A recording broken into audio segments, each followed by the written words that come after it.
사도행전을 읽기 시작하면서 우리의 기도와 우리의 마음의 방향이 바뀐 것 중에 가장 놀랍고 흥미있고 기대되는 것이 딱 깨달아졌습니다.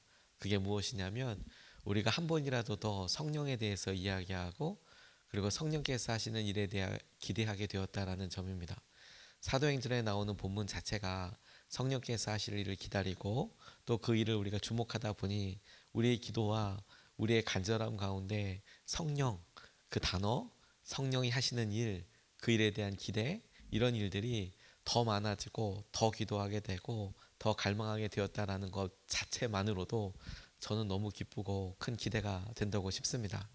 사도행전 말씀은 우리에게 되게 익숙하지만 그래서 읽기만 해도 그대로 이거 그냥 그대로 이루어졌으면 좋겠다라는 그런 생각이 들 정도로 익숙하고 우리 참 귀한 약속이 되는데, 그러면서도 우리가 읽어보면서 그 가운데 느껴졌을 사도들의 마음과 오늘 우리의 마음을 같이 적용해보고 우리에게 하나님께서 하실 도전들에 대해서 우리가 좀 살펴보고 같이 붙잡고 싶습니다. 오늘 본문에는 여러 가지 그때 볼 수 있는 그때 당시에 있었던 상황들을 보게 되는데, 본문이 쭉 이어가다 보면 유다가 죽은 사건도 나오고 그리고 사도들이 어떻게 했는지에 대한 이야기도 나옵니다. 우리가 베드로 고백교회라고 하는 베드로가 이렇게 베드로 고백교회가 아니라 베드로가 울면서 3번 이렇게 부인했던 그런 교회가 있습니다. 그 교회에서 이렇게 보면 그 언덕 너머 저쪽에 당시 아겔다마라고 이야기하는 피의 밭으로 추정되는 곳이, 다시 말해서 가룟 유다가 죽었다라고 이야기하는 곳이 보입니다. 그러니까 베드로가 나는 주님 몰라요 라고 이야기했던 그곳과 아, 유다가 죽었던 그곳이 그렇게 멀지 않습니다. 육안으로 보이고 저 언덕 너머 쪽에 반대편 계곡의 반대편 정도 되는 곳에 이렇게 있는 곳입니다. 그런데 유다는 이렇게 죽고 가룟 유다는 이렇게 죽고 베드로는 새로운 또 사명으로 살아가게 되는 것은, 이건 은혜의 차이가 아니라 주님을 향한 우리의 마음이 어떠한지에 대한 분명한 차이가 아니겠습니까?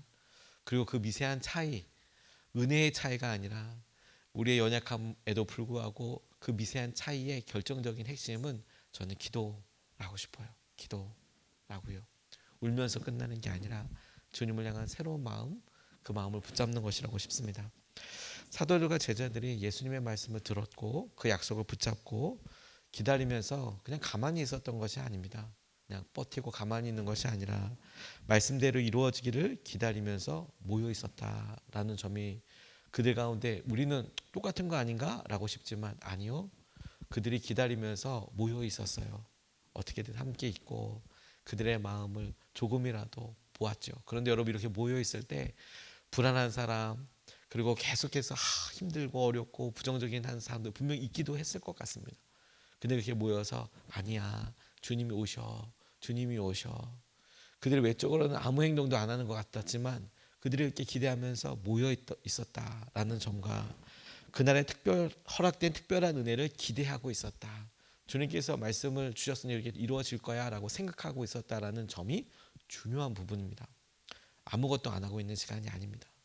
다시 말해서 여러분, 우리가 주님께서 우리 가운데 이루실 그런 부흥과 은혜를 놓고 우리가 있을 때 아무것도 안 하고 있는 것이 아니고, 우리가 하고 있는 일에 중요한 포인트가 있는데 정작 그 가운데 사는 사람은 아무것도 안 하고 있다고 생각하지만 아니요, 모여서 기도하고 있는 것과 모여서 기대하고 있는 것과 말씀을 붙잡고 있는 것이 그것 자체로 이미 주님께서 제자들에게 사도들에게 말씀하신 것을 이루고 있는 중요한 순종이라는 점을 우리가 똑똑히 유념하면서 오늘 본문 말씀을 보아야겠다고 싶어요. 그리고 그런 관점에서 본다면 제자들 가운데 성령이 올 때까지 기다리면서 했던 가장 중요한 일, 가장 본질적인 일, 우리에게도 하나님께서 요구하시고 바라시는 일이 명확하게 보입니다. 그게 뭐냐? 기도하는 거예요. 기도하는 거. 물론 기도하는 것 자체도 참 중요한 의미가 있지만 앞서 설명했던 대로 그들이 앞이 향방이 보이지 않는 이 시점에, 그리고 여전히 위협적으로 느껴지는 어려운 이 기간에 주님께서 하신 말씀을 기다리면서 모여서 그 말씀이 이루어질 것을, 그 약속이 성취될 것을 기다리고 있었다라는 점에 단순히 기다림과 두려워 떨고서 내가 참고 있는 그 차이를 본다면 그들이 능동적으로 믿음으로 보이고 있는 유일한 행동이 기도라는 점이에요. 기도했다. 14절 15절 말씀을 보면 이렇게 나와 있습니다. 이들은 모두 여자들과 예수의 어머니 마리아와 예수의 동생들과 함께 한 마음으로 기도에 힘썼다. 그 무렵에 신도들이 모였는데 그 수가 120명쯤이었다라고 그렇게 이야기하고 있습니다. 승천하시는 모습을 보았던 사람은 500명이 넘는데 부활한 모습을 보고 그리고 여러 사람들에게 나타나셨다라는 바울의 고백을 보면 수백 명의 사람들이 주님의 그 모습을 보았는데 지금 이곳에 남아있는 사람들은 그 전부가 아니고 120명이 남아있는 것이죠. 부활의 모습을 봤다고 그리고 주님께서 승천하시는 모습을 보았다고 다 기다리는 거 아니에요. 다 모여있는 거 아닙니다. 다 기도하고 있는 것은 아닙니다. 전 이게 되게 중요하다고 싶어요. 부활의 주님을 만났던 제자들과 사도들이 그리고 그 제자들과 사도들이 주님께서 하신 말씀 너 이곳에 기다려라. 그러면 성령이 임하시면 너희가 권능을 받고 예루살렘과 온 유다와 사마리아와 땅끝까지 이르러서 내 증인이 될 것이다 라는 말씀을 다 들었고 혹은 전에 들었다고 하더라도 알고 있었을 텐데 그곳에 다 있었던 거 아닙니다. 120명의 숫자가 많다라고 싶지만 예수님을 생전에 따랐던 사람들을 생각하면 지극히 작은 숫자이고 그리고 예수님의 부활을 받던 사람으로 쳐도 5분의 1도 안 되는 5분의 1보다 더 안 될 수도 있는 그러한 아주 작은 숫자지 않겠습니까?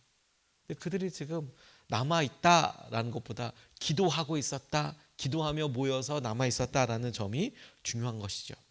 그러니까 말씀과 인내에 대해서 차이가 무엇이냐 혹은 믿음의 반응이 무엇이냐 우리가 믿고 있고 우리가 말씀을 약속으로 여전히 붙잡고 있다면 그 사람에게 그가 정말 그러한가를 알 수 있는 증거이자 찾아서 정말 그의 마음이 그런지 확인할 수 있는 그게 무엇이냐 우리에게도 그렇고 주님께도 그렇다 하고 싶은 게 무엇이냐 기도라는 거예요. 기도하고 있는가 우리의 마음에 그런 기도가 있는가 인내와 기다림은 아무것도 하지 않는 것이 아니고 주님의 말씀이 이루어질 때까지 믿음을 지키며 움직이지 않는 것입니다. 기도는 성령께서 기도를 맺어가시는 가장 중요한 통로이고 주님의 뜻을 분별하여 가며 또 기다릴 수 있는 능력의 셈이 됩니다.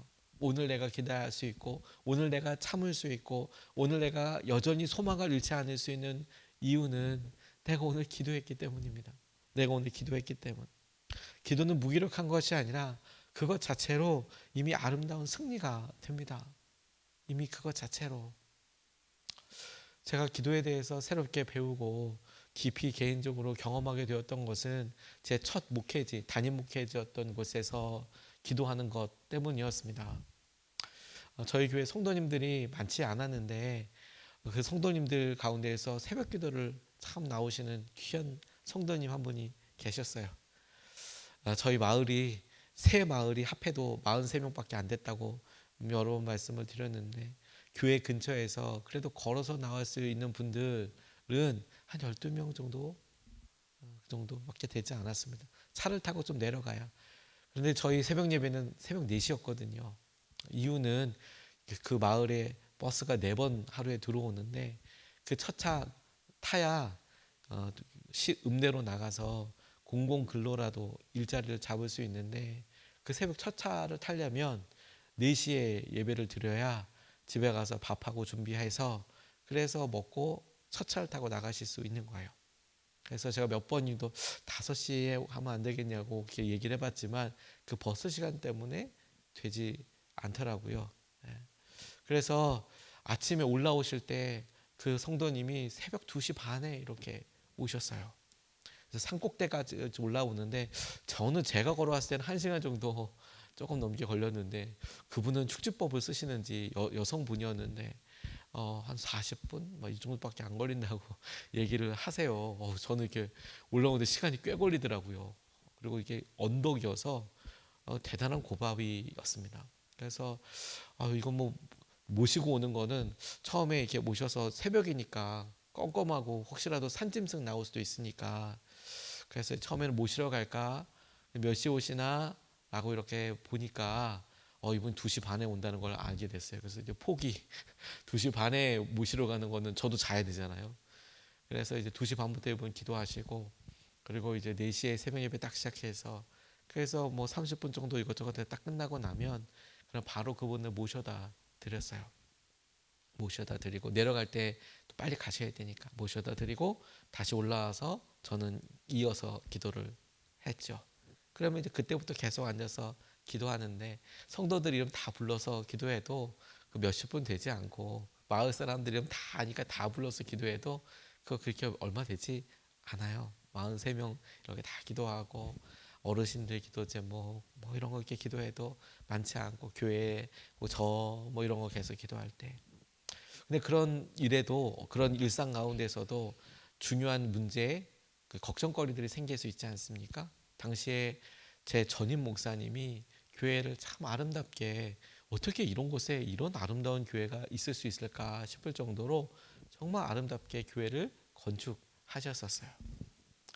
그런데 그 건축을 했는데, 아름답게 건축을 했어도 지은 분들이 약간 시골 분들이었는지 그 결함이 생기기 시작했어요.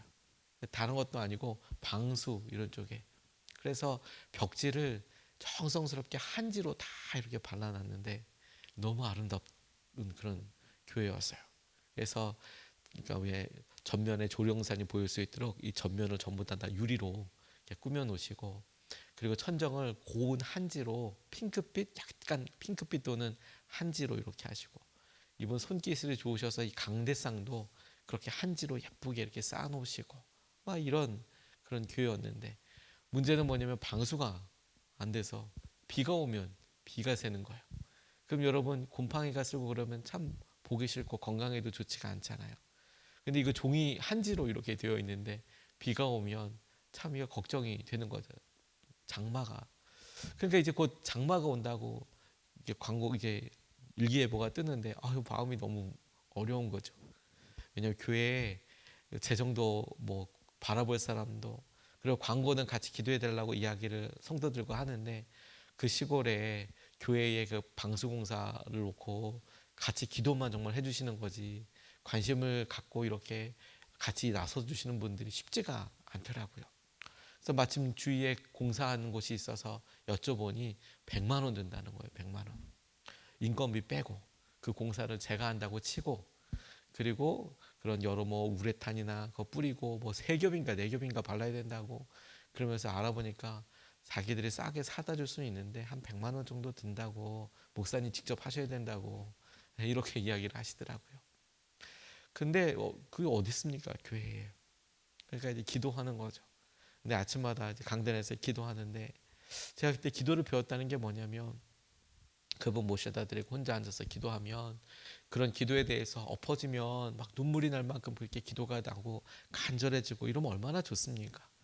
근데 기도하는 제가 이렇게 보기에도 너무나 마른 기도들이 나오는 거예요. 날마다 하나님 누구 누구 누구 누구 누구 누구 누구 누구 누구 이렇게 43명 이름 쭉 하나님 누구 누구 이렇게 기도하고, 하나님 이렇게 우리 교회 후원해 주시는 분들, 이런 목사님들 참 귀한 분들, 저와 함께 하시는 여러 뭐 선교 단체들 뭐 이런 것들 기도, 그래도 그렇게 길지 않은데, 그 기도 끝나고 나면 하나님 아시지요, 우리들 장마가 올라오고 있다는데, 장마전선이 우리 교회 이거 지금 천장 공사해야 되는데 하나님 이거 어떡합니까? 요 기도가 1분도 안 되는 거예요.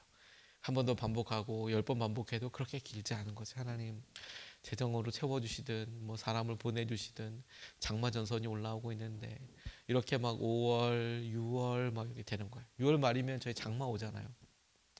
근데 기도라도 막 간절히 팍 터지고 나오면 진짜 감사한데, 그게 아니고 날마다 그냥 정말 그냥 마른 기도처럼, 하나님 그렇게 있어야 되는 거 주님도 알고 저도 알고, 근데 하나님 그렇게 허락해 주십시오. 허락해 주십시오. 하나님 정말 주님의 뜻이면 교회 이거 위에 천장 준비하게 해주십시오. 방송공사하게 해주십시오. 그런데 그 마지막 날 하나님께서 이렇게 월요일 날인지 그때 이게 기도하고 새벽 기도하고 이렇게 내려와서 사택에 와서 이제 아침밥 이렇게 먹으려고 준비하고 있는데, 전화 한 통화 와서 아침에 기도하다 생각났다고, 목사님 생각났다고, 교회 계좌 좀 알려달라고.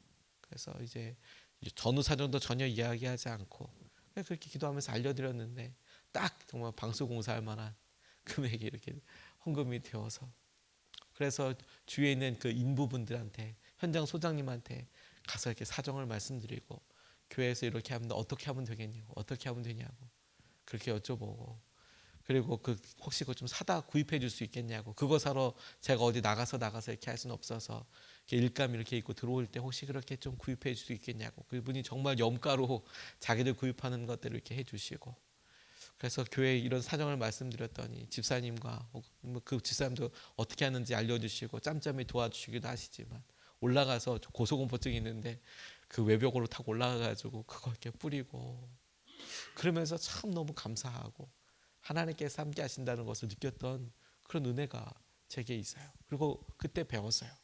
아, 기도가 우리는 막 뜨겁고, 그리고 우리는 응답하시겠다 이런 느낌이 들고 확신, 우리는 늘 기도의 유무를 우리 자신이 느껴지는 느낌과 확신, 여기에 좀 포커스를 많이 둬요.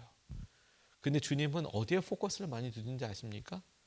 기도하는 것에 관심을 많이 두세요. 기도하는 것에. 왜냐하면 주님께는 그것이 주님이 일하시는 방식이고, 주님이 일하실 수 있는 통로고, 주님께서 이 땅에 영광을 드러내시는 수단이고 방법이기 때문에 그렇습니다. 그런 의미로 여러분, 이렇게 우리가 함께 예배하는 이 시간과 이 자리가 저와 여러분에게는 이미 주님의 응답인 거예요. 기도하고 나오고 구하고 구하고 구하고, 우리가 기도하고 간구하는 것이 우리의 감정과 우리 마음속에서 느껴지는 확신과는 별개로, 그런 은혜가 있으면 더 담대하게, 더 힘있게, 그리고 더 갈망하면서 기도할 수 있는 은혜가 있지요. 너무 갈망하고 좋은 거예요. 그리고 우리가 계속 간구해야 될 겁니다. 그런데 그렇지 않다고 하더라도 여러분, 주님께서는 이 시간을 너무 귀하게 여기실 거예요. 이 시간은 기도에 대해서 기도도 하게 하시고, 마치 우리가 통장에 적금 들듯이 주님께서는 이 기도를 보아주셔서 나중에 우리 어렵고 힘들 때 사용하여 주시고 이끌어 주시고 응답하여 주시고, 그날의 어려운 상황들에 주님께로부터 오는 은혜가 오늘의 우리 기도 때문이었다는 것을 알게 해주실 날이 반드시 있을 거예요. 우리가 그 기도를 향해 나아가면 좋겠습니다. 두 번째로 주목하고 싶은 것은 그들이 새로운 사람을 세우는 것에 주목하고 싶어요. 21절에서 26절 말씀을 보면, 그러므로 주 예수께서 우리와 함께 지내시는 동안에 곧 요한이 세례를 주던 때로부터 예수께서 우리를 떠나 하늘로 올라가신 날까지 늘 우리와 함께 다니던 사람 가운데서 한 사람을 뽑아서 우리와 더불어 부활의 증인으로 삼아야 할 것입니다. 그리하여 그들은 바사바라고도 하고 유스도라고도 하는 요셉과 마띠아 두 사람을 앞에 세우고서 기도하여 아뢰었다. 모든 사람의 마음을 다 아시는 주님께서 이 두 사람 가운데서 누구를 뽑아서 이 섬기는 일과 사도직의 직분을 맡게 하실지를 우리에게 보여주십시오. 유다는 이 직분을 버리고 제 갈 곳으로 갔습니다. 그리고 그들에게 제비를 뽑게 하니 마띠아가 뽑혀서 11사도와 함께 사도의 수에 들게 되었다라고 그렇게 이야기하고 있습니다.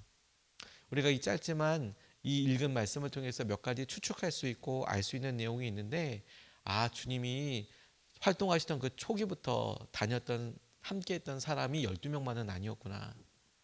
그러니까 요한이 세례를 주던 세례 요한을 말합니다. 세례 요한이 세례 주던 시대부터 예수님이 활동하던 그 초기부터 따라다녔던 사람이 12명만이 아니었고, 제비를 뽑을 수 있는 사람들 2명 더 있었고, 그 외에도 더 있었을 수 있다는 것을 쉽게 추측할 수 있죠. 그때 주님께서 어떻게 사람을 뽑으셨습니까? 밤새도록 기도하신 다음에 12명을 부르셔서 제자들 앞에서 따로 더 가깝게 사도로 삼아주신 것 아니겠습니까? 그들이 했던 일이 뭐냐면, 그 중에 한 명 가룟 유다가 스스로 그 자리를 떠났죠. 극단적인 선택을 해버렸습니다. 그리고 그들이 그 자리를 다른 사람으로 충원하는 그런 장면입니다. 그럴 때 그들이 봤던 것 기도하는 것. 그래서 사람들을 잘 생각해보고, 그리고 주님께 기도하잖아요. 주님이 사람들의 마음을 다 아십니다. 다 아시고 그 마음을 아시니 주님께서 선택해 주십시오. 그래서 그들이 선택했던 방법이 제비 뽑는 거였어요. 그래서 우리가 선택할 때 뭐든 다 제비를 뽑아야 한다는 것은 아닙니다만, 그들이 제비를 뽑았던 이유가 뭔지는 잘 봐야 할 거예요.